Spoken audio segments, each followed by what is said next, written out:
L'occasion vient de nous être offerte de prendre en main la nouvelle mouture de la Skoda Superb, haut de gamme de la marque de Mlada Boleslav.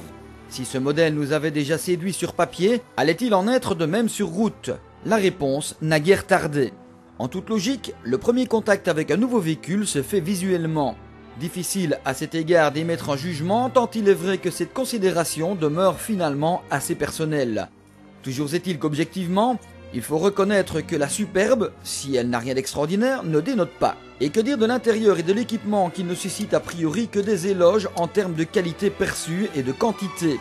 Les rangements sont nombreux et bien pensés, l'ergonomie soignée, l'habitabilité est impressionnante, surtout à l'arrière, et la modularité du coffre, géant, se révèle on ne peut plus complète, d'autant que celle-ci est parachevée par un ingénieux et novateur système de double ouverture de coffre dénommé Twin Door, type mâle traditionnel ou grand haillon. À vous de choisir selon vos besoins.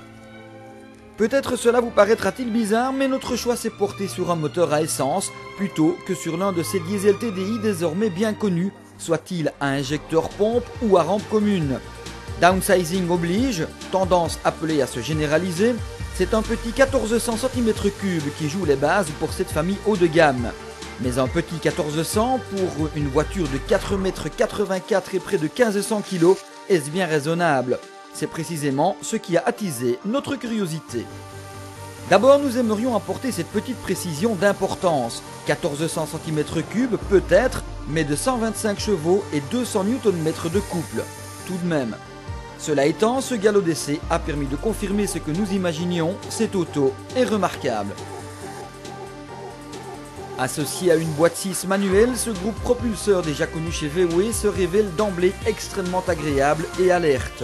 Bon d'accord, ce ne sont pas les 260 chevaux du 3,6 litres V6 FSI, mais jamais on ne se traînera en chemin. Imaginez qu'avec 10 secondes et demie au 0 à 100 km/h et 201 km/h en pointe, cette superbe 1400 fait presque aussi bien qu'une Golf GTI 1600 de 810 kg, voici 20 ans. Et tout cela dans un confort digne de ce nom, franchement terrible.